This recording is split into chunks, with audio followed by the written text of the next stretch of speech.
comment conserver sa délivrance. C'est important pour nous, bien-aimés. C'est important pour les enfants de Dieu. C'est important pour un homme de Dieu, pour un chrétien, de conserver sa délivrance. C'est pour cela, je disais ceci.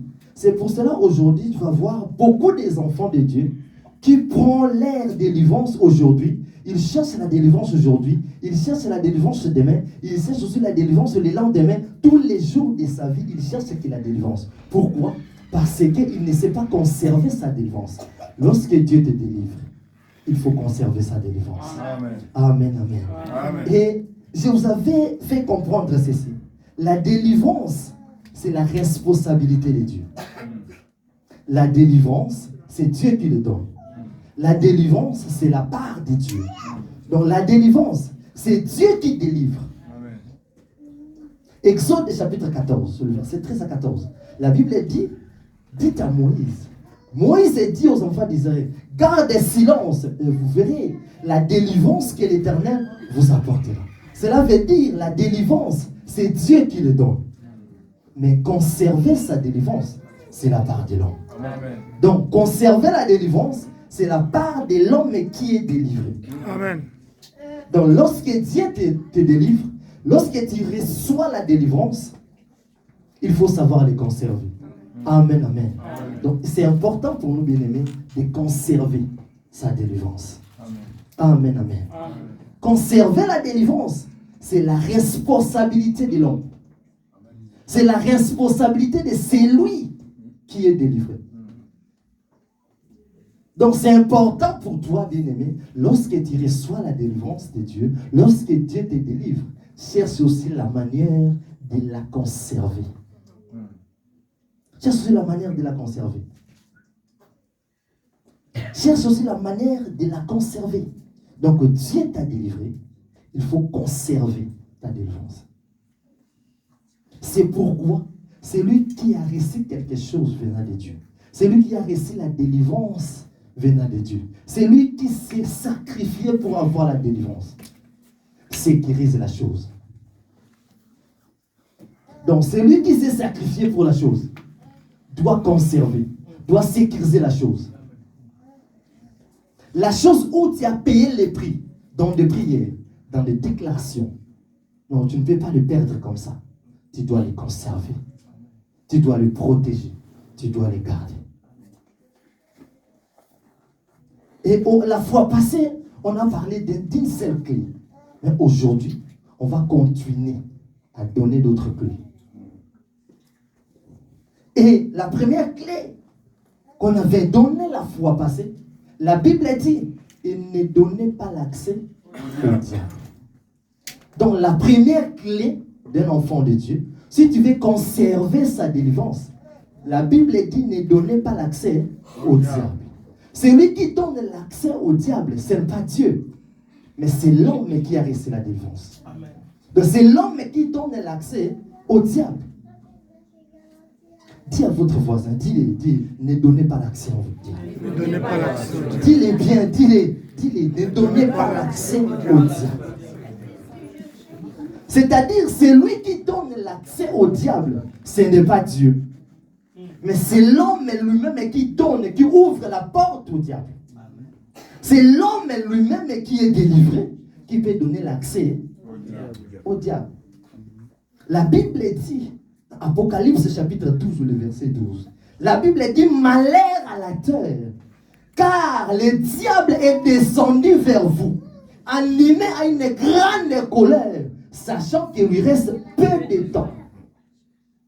Donc le diable est descendu vers vous, animé d'une grande colère, sachant qu'il lui reste peu de temps.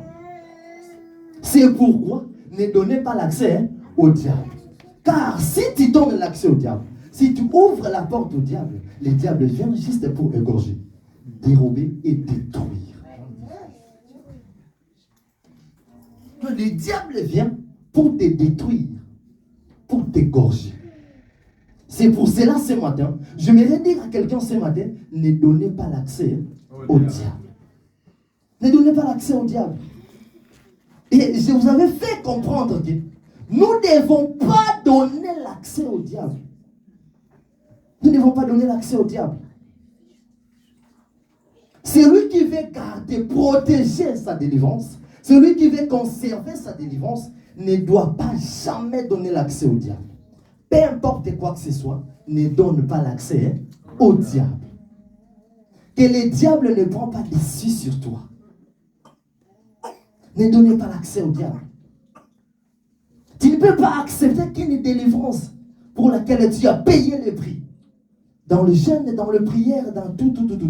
Et tu la perds juste comme ça. Tu as payé les prix dans des prières. Tu as gêné dans des jeûnes, dans des offrandes, dans des déclarations. Et tu acceptes de le perdre simplement comme ça. Non. Et pour ça, nous avons élevé au moins 4 choses qui donnent l'accès au diable. Nous avons énuméré 4 choses. Et la première chose, on a parlé sur les pensées ou la nature de nos pensées.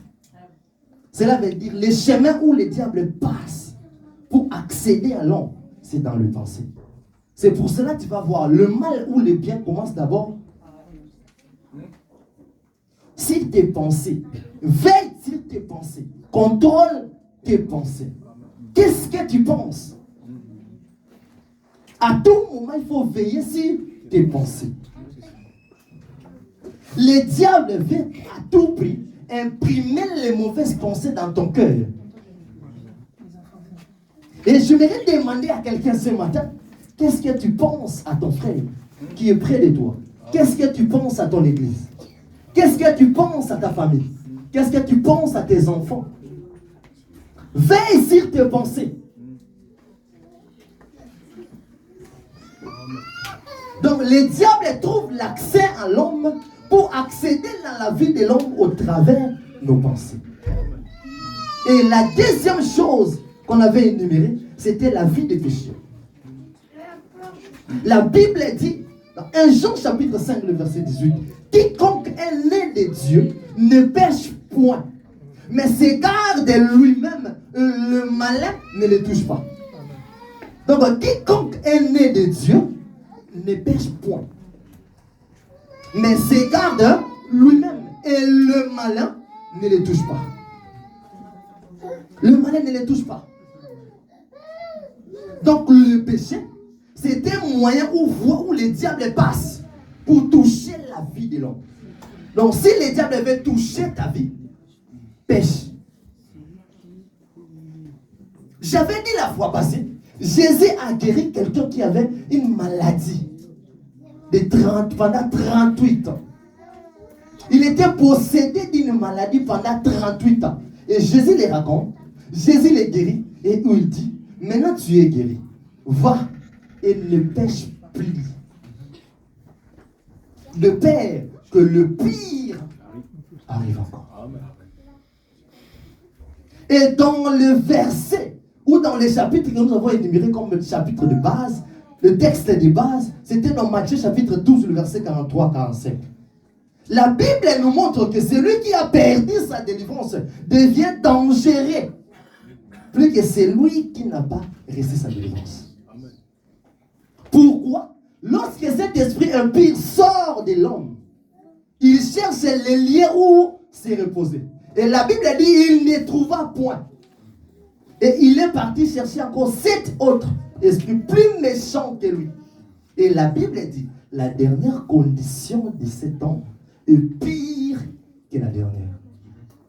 Donc celui qui a perdu sa délivrance, celui qui a donné l'accès au diable, devient encore plus dangereux que celui qui n'a pas réussi la délivrance. Donc on cherche la délivrance, on doit les conserver. Tu cherches la délivrance, on doit les conserver. On doit les conserver. Donc celui qui veut conserver sa délivrance doit vivre la vie de sanctification. Amen. On doit vivre la vie de sanctification. Et pour la définition simple de la vie de sanctification, c'est être juste propre devant Dieu et devant soi-même. Amen. Donc tu te rassures toi-même que tu es propre devant Dieu et devant soi-même. Que nous soyons propres devant Dieu et devant soi-même. Tu regardes, qu'est-ce que Dieu ne veut pas? Est-ce que tu voles? Est-ce que le mensonge? Si tu vis dans le mensonge, laisse. Si tu vis dans l'impudicité, laisse. Pourquoi tu donnes l'accès? Vis la vie de sanctification pour ne pas donner l'accès au diable. Amen, amen. Amen, amen. Amen. Et la troisième chose que nous devons énumérer, c'était les sommets spirituels.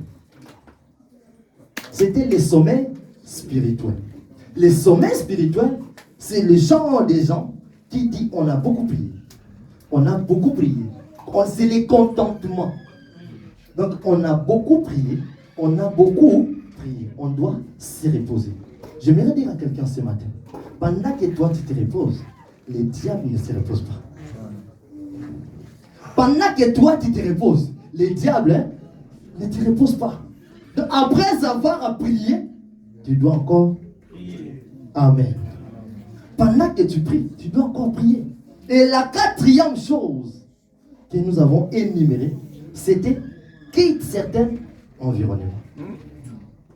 Il faut quitter certains environnements. Certainement, il y a certains environnements qui donnent l'accès au diable dans nos vies. Amen. Amen. La Bible dit, Dieu va dire à Abraham, quitte ta patrie pour le pays que je te montrerai. Et je te bénirai. Quitte ta patrie. Quitte la maison de ton père. Certainement, il y a d'autres liens qui réapparaît encore la situation. Qui réapparaît encore la possession du diable dans nos vies. Donc, il y a certains environnements que nous devons quitter. Il y a certains environnements qu'on ne doit pas vivre là-dessus. Pourquoi? Cet environnement donne l'accès au diable. Donne l'accès au diable. Et il y a certains environnements qu'on doit les quitter. On a vu dans Marc chapitre 8, le verset 22 à 26. La Bible dit Jésus, on l'a supplié pour guérir un homme qui avait le problème d'aveuglement. Et avant de le guérir, Jésus le touche. Il lui fait sortir dans le village. Il dit, sors d'abord dans le village. Et Jésus le guérit. Et Jésus va lui dire, va dans ta maison, mais dans le village, ne rentre pas. Rentre dans ta maison, mais dans le village, ne rentre pas. Pourquoi? Parce que Jésus connaissait que dans le village, ça pourrait encore retourner cet aveuglement. Donc il y a des endroits où ta situation va encore empirer. Donc quitte certains environnements. Il y a d'autres relations, il y a d'autres personnes que tu ne peux pas côtoyer. Il y a d'autres gens que tu ne peux pas côtoyer. Certainement, il y a d'autres relations que tu ne peux pas côtoyer. La Bible dit, celui qui fréquente les sages devient sage. Certainement, celui qui fréquente les impudiques devient impudique. Celui qui fréquente les orgueilleux devient orgueilleux. Donc, réellement dans la vie, c'est le problème de fréquentation. Donc, il faut voir, regarder qui fréquenter. Il faut regarder qui fréquenter. Pourquoi? Si tu fréquentes un orgueilleux, tu deviens orgueilleux. Tu fréquentes un impudique, tu deviens impudique. Il faut voir, il faut regarder qui je dois fréquenter. C'est le problème de fréquentation. Amen. Tu dois regarder qui fréquenter. Tu ne peux pas fréquenter n'importe qui. Amen, amen. Non, tu ne peux pas fréquenter n'importe qui. Tu ne peux pas fréquenter n'importe qui. C'est le problème de fréquentation. Donc certainement, il y a certains gens, sa façon de parler, sa façon de s'habiller, sa façon même de réagir, ses réactions. Certainement, il y a certains environnements, il y a certaines personnes qui ont influencé. Et dans la vie, il faut toujours prendre des décisions. À un moment de la vie, il faut prendre des décisions. Et non, moi là, je ne dois pas côtoyer. Ici, je ne peux pas entrer. Ici, je ne peux pas entrer. C'est très important pour un enfant de Dieu. Certainement, d'autres liens ont influencé les gens. Tu dois te mettre des devises. Ou soit c'est moi qui influence, Ou si je me sens influencé, je quitte. Donc c'est moi qui dois influencer. Amen. Ou si je me sens influencé, je quitte ces lieux. C'est important pour nous les enfants de Dieu de comprendre tout cela. Amen. Il y a des lieux où ta situation va encore s'empirer. Il y a des maisons où là où tu fréquentes va empirer des choses. Et tu vas te poser beaucoup de questions. Ça revient comment? Comme ça. Ça revient comme ça. Non, certainement, regarde les lieux où vous êtes. Regarde les lieux où vous êtes. Et lorsque vous lisez dans 1 Corinthiens chapitre 15, le verset 33, la Bible dit, ne vous y trompez pas. Les mauvaises compagnies corrompent les bonnes messes. Amen. C'est la Bible qui dit. Et la Bible commence par, ne vous y trompez pas. Amen. Les mauvaises compagnies corrompent les bonnes messes. Amen.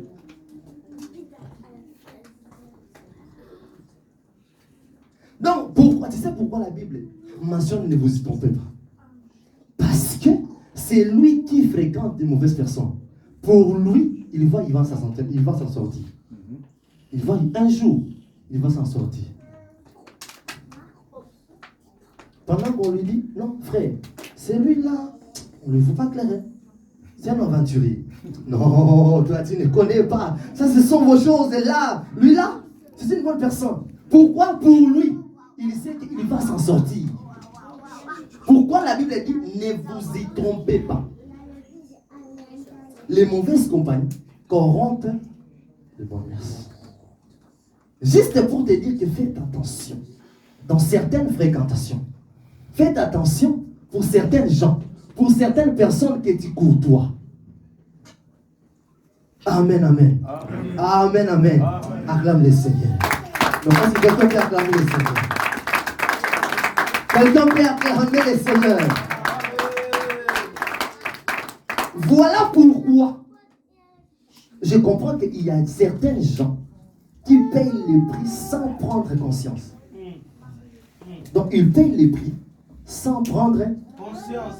Donc, ils prient, ils cherchent la délivrance, mais sans comprendre ce qu'il est en train de faire. Donc, celui qui paye le prix pour quelque chose doit sécuriser la chose. Doit la sécuriser.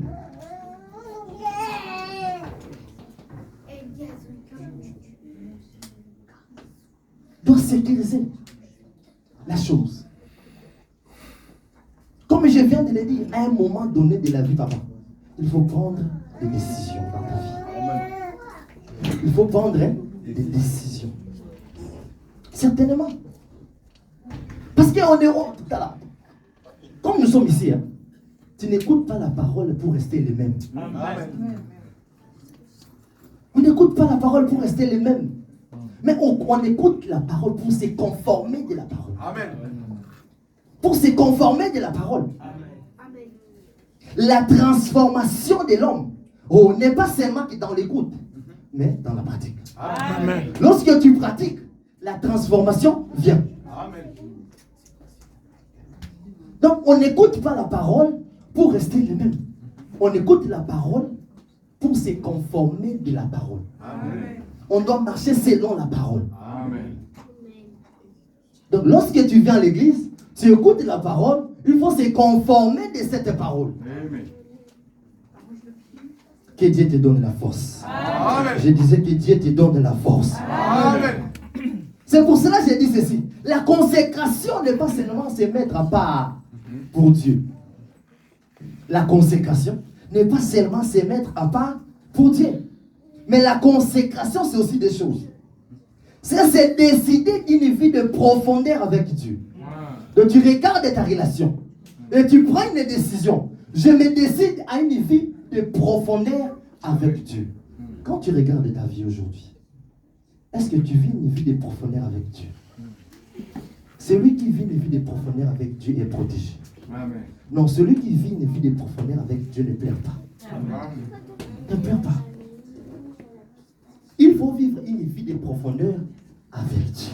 Amen. Donc il faut se regarder soi-même. Quelle est ma relation avec Dieu? Tu peux beau parler. Tu peux beau prier. Amen. Non, moi je prie de 5h à 19h. Mais regarde aussi ta relation avec Dieu. C'est important. Il faut se décider à un moment donné d'avoir une relation de profondeur avec Dieu. C'est important. Donc que Dieu t'aide. Je dis ce matin que Dieu t'aide. De se décider d'une vie de profondeur avec lui. Alléluia. C'est pour cela qu'il y a certaines gens, il y a certaines personnes qui viennent à l'église et pour des miracles. Ce n'est pas mauvais. Tu viens à l'église et pour des miracles. Ce n'est pas mauvais. Mais si tu peux venir plus pour Jésus. Amen. Non, si tu peux venir Amen. plus pour Jésus, le miracle te suivant. Amen. Non, si tu peux venir à l'église plus pour Jésus. Amen. Oh, le miracle Amen. te suivant. Te suivront. Amen. Il ne faut pas venir à l'église que pour le miracle. Vivre le miracle, c'est très bien. Mais viens à l'église pour Christ. Amen. Si nous sommes ici pour la gloire Gloire de de Christ. Jésus. Amen. Donc si tu te contactes de Jésus, le miracle Te suivra. te suivra. Amen. Le miracle te suivra. Gloire à Dieu. Donc c'est important de comprendre certaines choses. Et si tu es à l'église aujourd'hui, tu es pour Jésus. Amen. Tu n'es pas pour berger Yannick. Mais tu es pour Jésus. que Dieu te Christ. bénisse. Amen. Que Dieu t'aide. Que Dieu t'aide de comprendre ça. Que Dieu t'aide Alléluia. de comprendre Sois ça. béni, mon frère. Deuxième chose, la consécration. C'est aussi être assoiffé de la prière, des enseignements, de la méditation de la parole, d'assister au culte et même de servir Dieu. Tout ça, c'est toujours dans la consécration. Amen. Amen. Celui qui est consacré de Dieu est assoiffé de prière. Celui qui est consacré de Dieu est assoiffé de la parole de Dieu. Amen. Celui qui est consacré de Dieu assiste au culte. Amen. Pourquoi tu es consacré de Dieu? Amen. Donc la consécration n'est pas d'abord se mettre à part pour Dieu, mais c'est aussi avoir la soif de prier, la soif de la méditation de la parole de Dieu, la soif d'assister au culte. Tu es à la maison, tu dis non, mon cœur là, je ne dois pas rester ici. Je dois être dans la présence de Dieu. Je dois être dans la présence de Dieu. Je dois être dans la présence de Dieu. Consacre-toi. Donc nous devons comprendre ça. Non, je sens la présence de Dieu. Amen. Non, je sens la présence de Dieu. Amen. Donc que Dieu t'aide ce matin. Amen. Oh, est-ce que quelqu'un peut acclamer pour Dieu? Quelqu'un peut acclamer très fort pour Jésus. Quelqu'un peut acclamer très fort pour Jésus. Donne-moi 1 Pierre chapitre 5, le verset 8 à 9.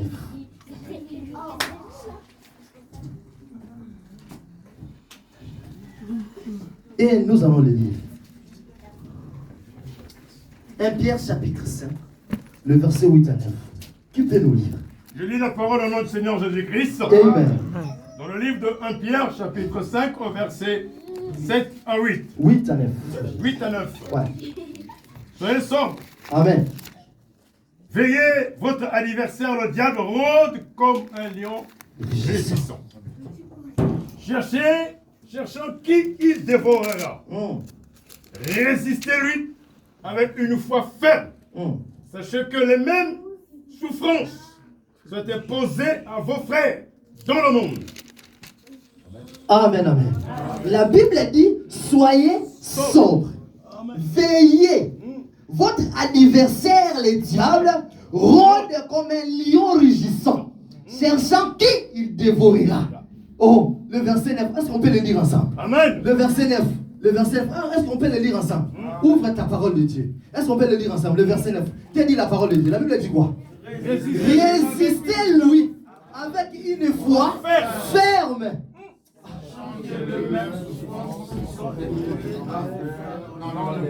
Résistez-lui avec une foi. Dites avec moi, Saint-Esprit.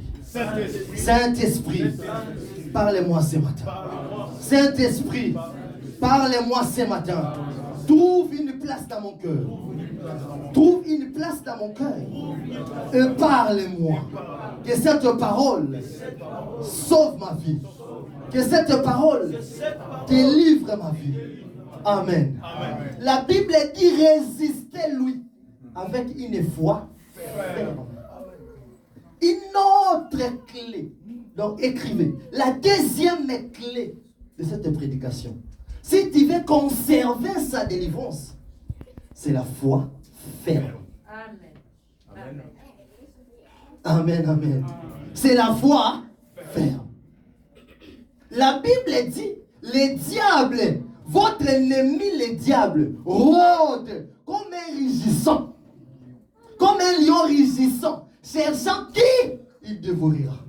Mais toi, qu'est-ce que tu vas faire? Voilà ce que tu devrais faire. Voilà ce que tu devrais faire. Résister-lui avec une foi. Je ne parle pas de la foi émotionnelle. Ici, je parle de la foi ferme. Je ne parle pas de la foi émotionnelle. Ici, c'est le problème de la foi ferme. Les diables, on ne les résiste pas avec une foi émotionnelle. Mais on résiste les diables avec une foi ferme. Donc, en d'autres langages, le diable obéit au langage de la foi ferme. Donc, celui qui a la foi ferme ce matin, le diable t'obéira. Amen. Est-ce que quelqu'un comprend ce que je dis? Donc, si tu as la foi ferme ce matin, le diable fera quoi? T'obéira. La Bible dit résistez-lui avec une foi ferme. Résistez le diable avec une foi ferme. Donc je ne parle pas de la foi émotionnelle, j'insiste. La foi émotionnelle, c'est lorsque nous prions. Non, nous avons 21 jours de prière. Priez pour certaines choses. Oui, nous prions, nous prions. Tu pries, tu pries. Et à la fin des comptes, tu constates que la même chose revient encore. Et ta foi est affaiblie. Ta foi est détruite. Ton moral est détruit. Ça, c'est la foi émotionnelle. Mais moi, je ne parle pas de la foi émotionnelle. Je parle de la foi ferme. Je parle de la foi ferme. Parce que les diables, on ne lui résiste pas avec la foi émotionnelle. Mais on résiste les diables avec une foi ferme. La Bible dit résistez-lui avec une foi ferme. La foi ferme, lorsque tu remarques que la même chose arrive, tu dis non, non, non, ce matin, même si ces choses arrivent encore, moi j'ai déjà déclaré. Amen. Non, j'ai déjà prié. Amen. Oh, j'ai condamné ces choses. Amen. J'ai condamné cette maladie. Amen. Non, Dieu m'a délivré. Ça, le diable veut simplement toucher à ma foi. Le diable veut à tout prix toucher à notre foi. Donc le diable combat notre foi. Je parle de la foi ferme. Pourquoi les diables, on ne les résiste pas avec une foi émotionnelle, mais avec une foi ferme? Luc chapitre 22, le verset 31 30. La Bible dit quoi? La Bible dit Simon, Simon, le diable vous a réclamé pour vous cribler comme des froment. Oh, Jésus ajoute ceci. Jésus ajoute, mais moi, Simon, je priais pour toi. Pour que tu aies beaucoup d'argent? Non. Oh, ce n'est pas ça? Non. Non, moi, j'ai prié pour toi, Simon. Pour que tu aies beaucoup de maisons. Non. Non, pour que tu aies des voitures. Non. Oh. La Bible dit, Jésus lui dit, Simon, moi, j'ai prié pour toi. Pour que ta foi ne s'affaiblisse pas. Pour que ta foi ne défaille pas. Donc les diables commandent notre foi. Donc si Jésus a prié pour Simon, ce n'est pas pour l'argent, ce n'est pas pour la prière, mais pour sa foi. Le diable t'a réclamé, Simon, pour vous cribler comme du froment. Mais moi, je prie pour toi, pour que ta foi ne s'affaiblisse pas. Non, je prie ce matin, que la foi de quelqu'un ne s'affaiblisse pas. Non, je déclare ce matin, que la foi de quelqu'un ce matin ne s'affaiblisse pas.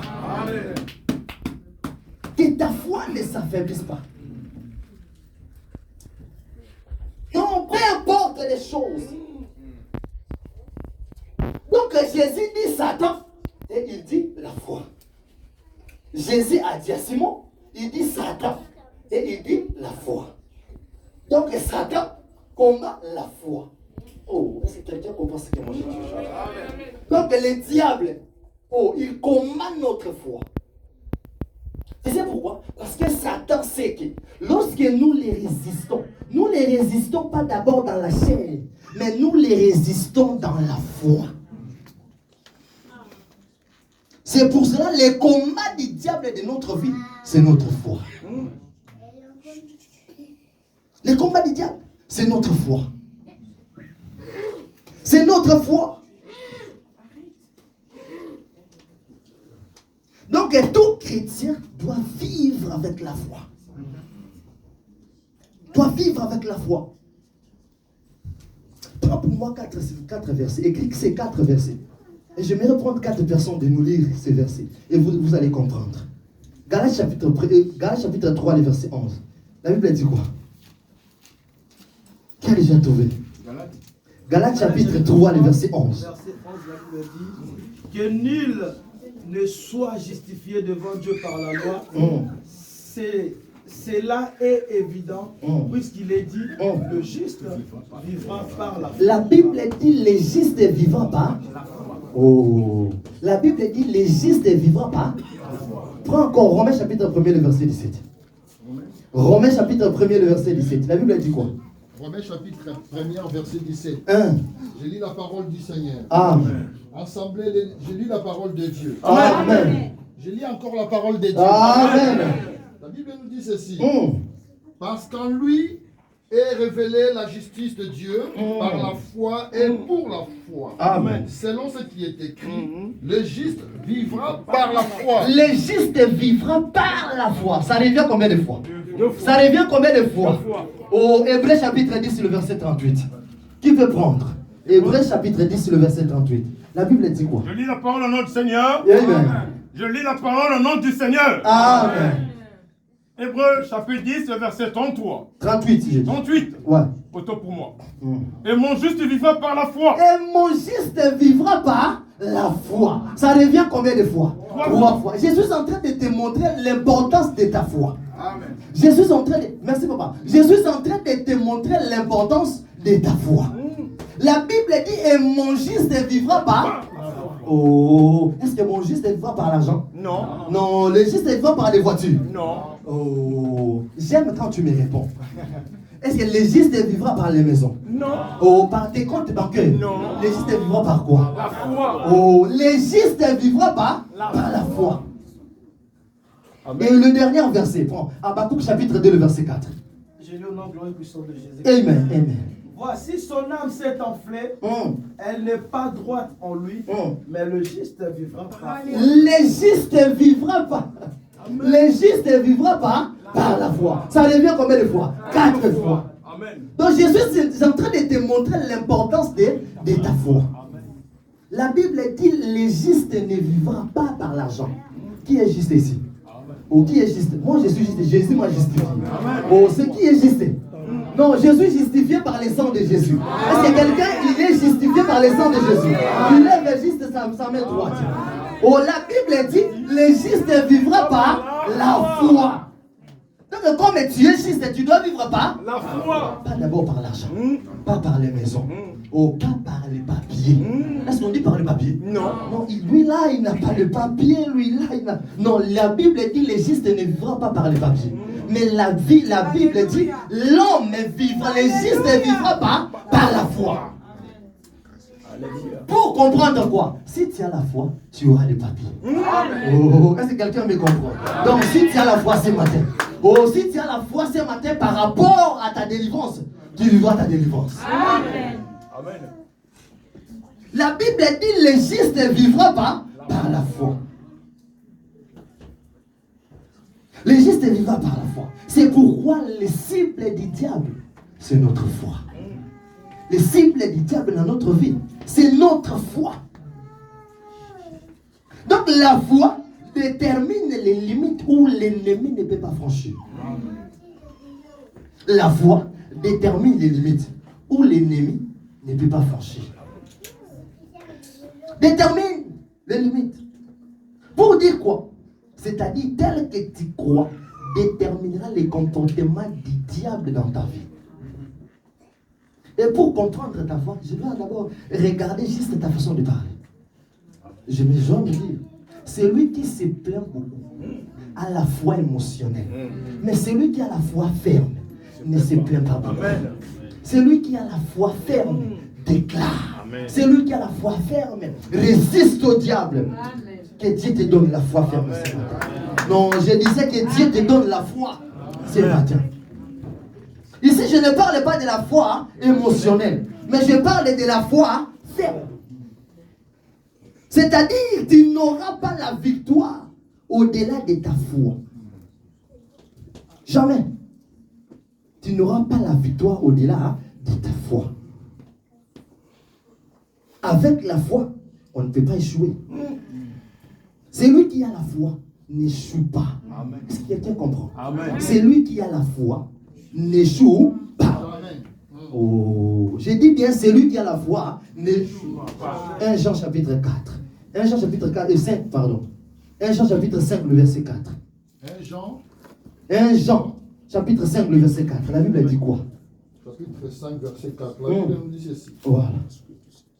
Parce que tout ce qui est né de Dieu triomphe du monde. Alléluia. Et la victoire qui triomphe du monde, c'est notre foi. Ah là là là là. La Bible dit, parce que tout ce qui est né de Dieu triomphe du monde. Et la victoire qui triomphe du monde, c'est notre argent. Non, la victoire qui triomphe le monde, c'est notre compte bancaire. Non, la victoire qui triomphe le monde, c'est notre foi. Amen. Pour dire quoi? Celui qui a la foi n'échoue pas. Est-ce que quelqu'un me comprend? Celui qui a la foi n'échoue pas. Non, si tu as la foi ce matin, tu ne peux pas échouer. Amen. Donc la foi, c'est notre victoire. Amen. La foi, c'est notre victoire. Amen, amen. Amen, amen. Acclamez pour le Seigneur. Acclamez pour le Seigneur. La foi, c'est aussi la sécurité de tout enfant de Dieu. Amen. Et c'est pour cela, le diable combat notre foi. Non, j'aimerais bien parler. Le diable s'arrange. Donc, le diable s'arrange pour tout ce qui s'arrive dans notre vie, secouer notre foi, touche notre foi. J'aimerais que tu dises à votre voisin, tu exhortes-les pendant une minute, dis-les, tu vois, tout ce qui t'arrive là, tout ce qui t'arrive dans ta vie, le diable veut simplement toucher à ta vie. Tu vois les problèmes, les stress, tout ça là, le diable veut simplement toucher. Il veut simplement s'assurer qu'il touche à ta foi. Des problèmes te surpassent dans ta tête. Le stress vient. Oh, le papier des administrations vient. Les choses viennent. Et tes morales affaiblis.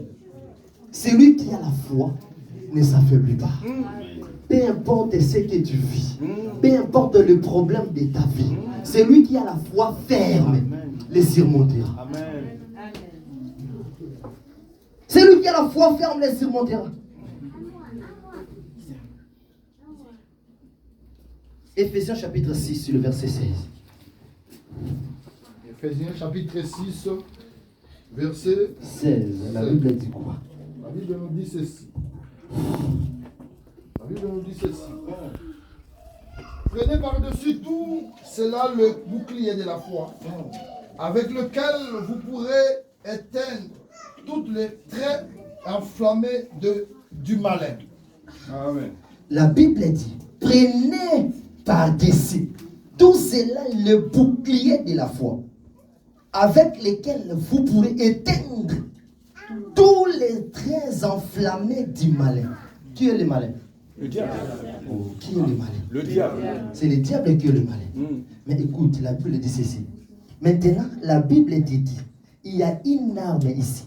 Si tu l'utilises, il va éteindre, il va te permettre d'éteindre les traits enflammés du malin. Est-ce que quelqu'un comprend? Donc la Bible te montre que dans ta vie, il y a une arme qui te permettra d'éteindre les traits enflammés du malin. Et ici, on parle de la foi. Et cette arme, on les compare à un bouclier. Et quand on compare la foi à un bouclier ici, ce n'est pas le bouclier à la manière du monde. Non. Ici, je dis bien, on parle de la foi. On compare juste la foi à un bouclier. Mais la foi, ce n'est pas un bouclier de la manière du monde. Pourquoi? Les boucliers à la manière du monde te couvrent juste le devant. Lorsque tu fais comme ça, le bouclier te couvre juste le devant. Et le derrière, tu es exposé. Amen. Mais la foi comme le bouclier, te couvre tout entier. Est-ce que quelqu'un comprend ce que moi je dis? La Bible dit, la foi comme le bouclier te couvre tout entier. Cela veut dire, même si le diable vient, ou il se limite quelque part, lorsqu'il vient, il se limite dans le bouclier. Lorsque les maladies viennent, il se limite. Lorsque le problème vient, il se limite dans le bouclier. Pourquoi? Il trouve en toi la foi, qui est le bouclier. Amen, amen. Donc il trouve en toi la foi. Le bouclier, qui est la foi. Qui est la foi? Donc, qu'est-ce qui se passe ici? Le diable vient avec ces choses, avec sa malignité. Mais il n'éteindra pas ta vie. Amen. Parce qu'il trouve dans ta vie la foi ferme qui est le bouclier dans ta vie. C'est-à-dire, quand la maladie vient, la mort vient, le célibat vient, le problème se présente, ça ne peut pas t'atteindre. Oh, est-ce que quelqu'un comprend ce que moi je dis? Même les maladies, même la mort, même les problèmes, lorsqu'il vient, il ne peut pas t'atteindre. Parce qu'en toi, il trouve de la foi. Et la foi qui est comme un bouclier. Amen, amen. C'est très important, bien aimé. C'est très important de comprendre ça. Et les traits enflammés, quand on dit les traits enflammés, c'est quoi? C'est la maladie, le problème et tout ça là, la mort, tout là. Ce sont les traits enflammés du diable. Non, j'ai compris une chose. Que si la foi est placée en toi, l'ennemi se déplace. Est-ce que quelqu'un comprend? Si la foi est placée en toi, l'ennemi se déplace. L'ennemi se déplace. Pour dire quoi? J'aimerais dire à quelqu'un ce matin, la foi ne facilite pas les choses. La foi ne facilite pas les choses, mais elle possibilise les choses. Est-ce que quelqu'un me comprend? La foi ne facilite pas les choses, mais la foi, elle possibilise les choses. C'est-à-dire, la foi ne rend pas les choses faciles, mais la foi rend les choses possibles. Amen. Amen. La Bible dit, tout est possible à celui qui croit. Tout est possible à celui qui croit. La Bible ne dit pas que tout est facile. Mais la Bible dit, tout est possible à celui qui croit. Non, si tu crois ce matin, tu verras quelque chose. Amen. Non, je disais, si tu crois ce matin, tu verras quelque chose. Amen. Nous devons savoir ceci, que la foi ne facilite pas les choses, mais la foi, elle possibilise les choses. Je vais aller un peu trop vite parce qu'il faut du temps. Et vous prenez pour moi 2 Corinthiens chapitre 4, le verset 13, et je dois me limiter là. 2 Corinthiens. 2 Corinthiens chapitre 4, le verset 13. Chapitre 4, verset 16. Le verset 13. Verset 13. Ouais. Je lis au nom de Jésus. Amen. La Bible nous dit ceci. Et comme nous avons le même esprit de foi qui est exprimé dans cette parole de l'Écriture, j'écris. C'est pourquoi je parle. Alléluia. Nous aussi, nous croyons. Et c'est pour cela que nous parlons. Amen. Amen, amen. Acclame le Seigneur. Acclame le Seigneur, puis nous allons continuer. Écoute, je dois me limiter ici, mais je dois te dire ceci. La Bible dit, et comme nous avons le même esprit de foi qui est exprimé dans cette parole de l'Écriture, je crie. C'est pourquoi je parlais. Nous aussi, nous croyons, c'est pour cela que nous parlons. Tu écris ceci. Donc la Bible parle de l'esprit de la foi et parle de la foi.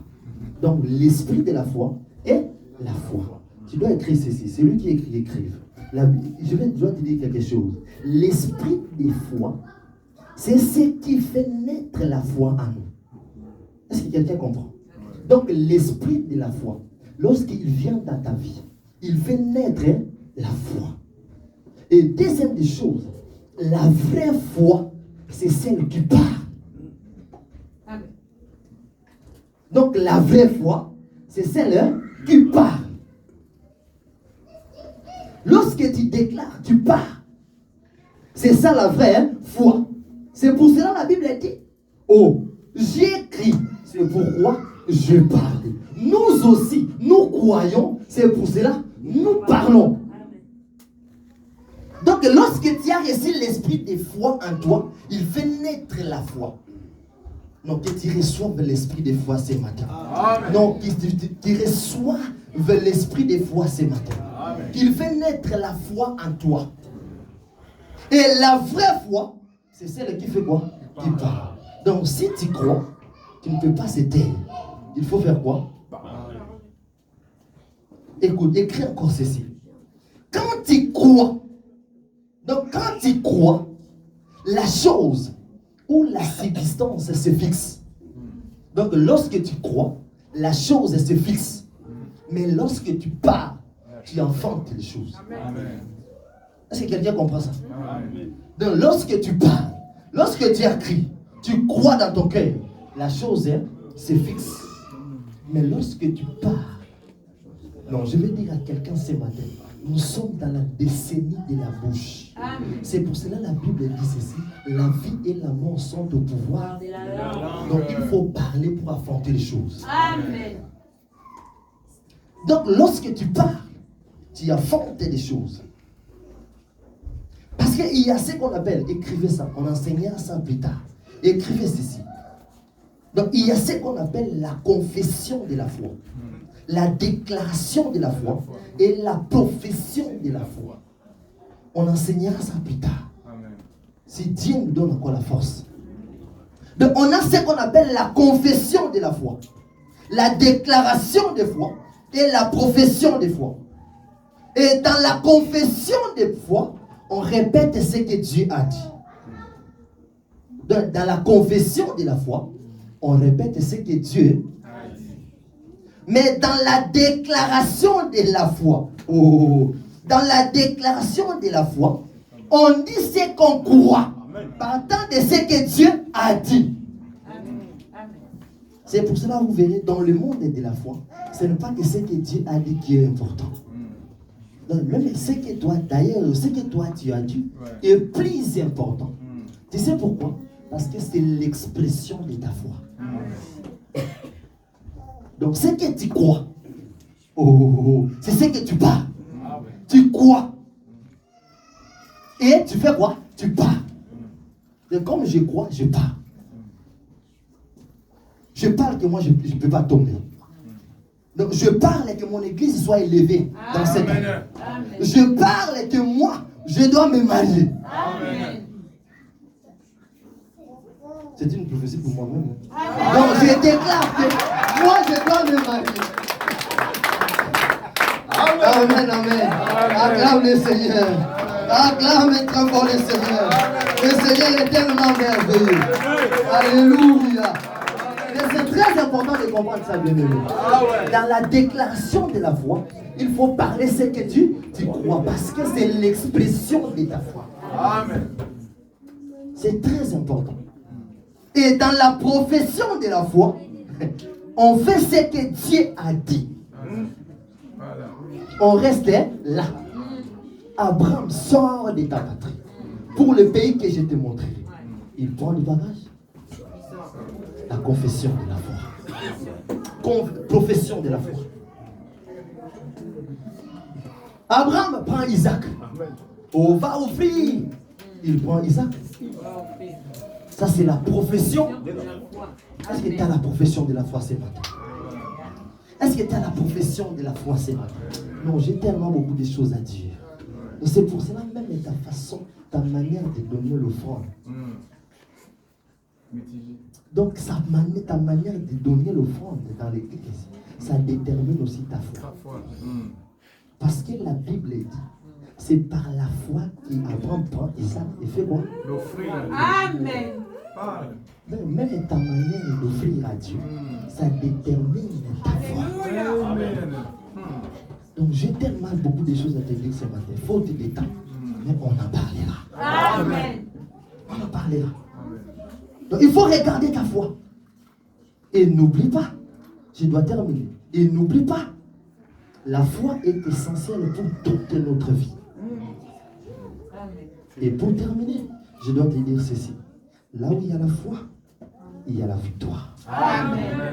Donc j'ai dit, là où il y a la foi, il y a la victoire. Amen. Et là où il y a aussi la foi, il y a l'apparition des choses invisibles. Amen. Est-ce que quelqu'un comprend? Amen. Là où il y a la foi, il y a l'apparition des choses invisibles. Il y a l'apparition des choses invisibles. Juste 3 minutes, papa. Je dois laisser. Donc là où il y a la foi, il y a l'apparition des choses invisibles. Papa Mousse, dernier verset maintenant. C'est la foi. Hébreux chapitre 11, verset 3. Hébreux chapitre 11, Le verset 3. verset 3. Hébreux 11, 3. La Bible dit quoi? La Bible nous dit ceci.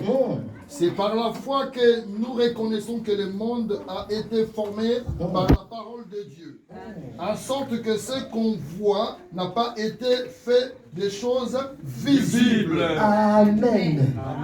Donc la foi, c'est les rendez-vous des choses invisibles. Donc la foi, c'est le rendez-vous des choses invisibles. C'est le rendez-vous des choses surnaturelles, des choses étranges. La foi, c'est pour cela, même étant chambre à coucher, doit se transformer en un sanctuaire, parce que celui qui dort à l'intérieur, c'est un homme de foi. Et la foi, c'est le rendez-vous des choses invisibles. C'est le rendez-vous des choses surnaturelles. C'est le rendez-vous des choses étranges. De celui qui a la foi reçoit des choses invisibles. C'est pour cela que je déclare ce matin, toi qui es ici dans cette salle, reçois déjà ta guérison. Amen. Reçois déjà ta délivrance. Donc tu ne peux pas comprendre. On ne t'a pas opéré, mais la myome est disparue. Donc on ne t'a pas opéré, mais le kyste est disparu. Pour moi, la foi, c'est l'apparition des choses invisibles. Ou c'est le rendez-vous des choses invisibles. Amen. Amen.